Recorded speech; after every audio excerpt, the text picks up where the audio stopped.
I'm just chilling outside on my porch on a beautiful night. Of course, it's very dark out.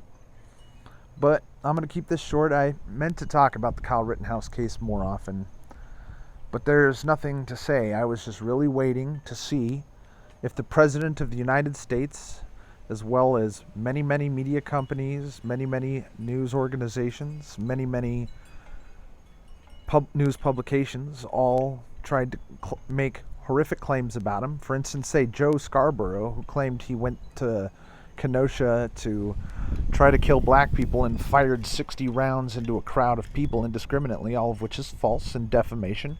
These people all get sued into the ground, and Kyle Rittenhouse is about to have more money than Nick Sandman. But I was worried due to Black Lives Matter, as well as MSNBC's own news reporters attempting to dox and intimidate the jury, that this case would not go Kyle's way. In fact, some people have claimed, and it's only rumors at this point, that the reason why the jury deliberations took so long is because there were two holdouts on the jury who feared retaliation, reprisals, and riots in answer of a not guilty verdict, and that there was a risk of hung jury because of those two holdouts. Now, I don't know if that's true, but it sounds rather accurate to me.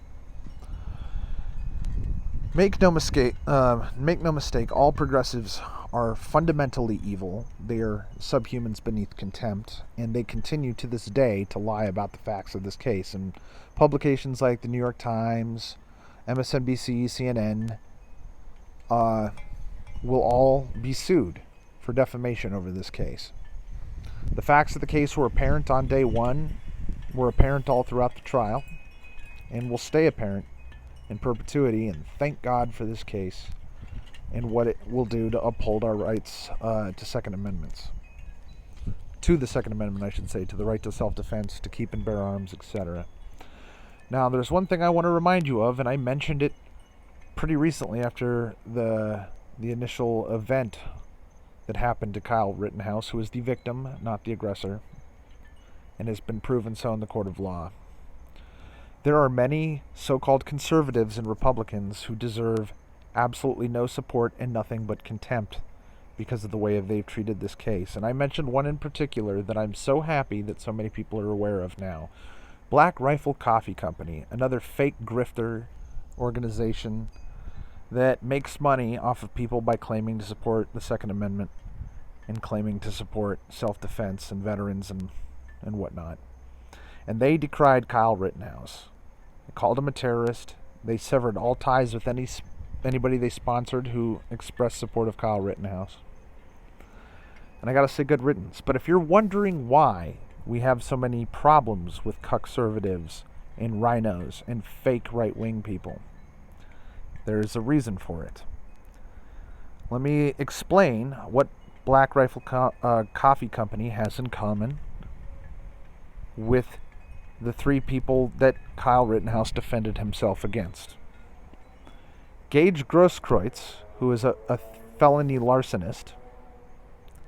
Joseph Rosenbaum, who is a convicted serial child rapist. He raped 5 boys under the age of 12, anally raped them. It's on his record. And Anthony Huber, who is guilty of felony attempted kidnapping and assault by strangulation of his own girlfriend. All 3 of those men are Jewish. The people who own Black Rifle Coffee Company are Jewish. The prosecutor and the people who insisted on charging Kyle as an adult and knowingly putting unlawful charges in malicious prosecution on his record, like knowingly putting gun charges that they knew to be false charges on his docket in order to try to color the jury in order of their more earnest pursuit of murder charges, are Jewish. And I shouldn't have to say anything more than that. God bless Kyle Rittenhouse. God bless the Second Amendment. God bless America. No progressive is a human being. All they ever do is lie, and they are all fundamentally evil. Keep that in mind at all times. Thank you for watching. And if you're a centrist, get off the fence. I hate you more than any communist on earth.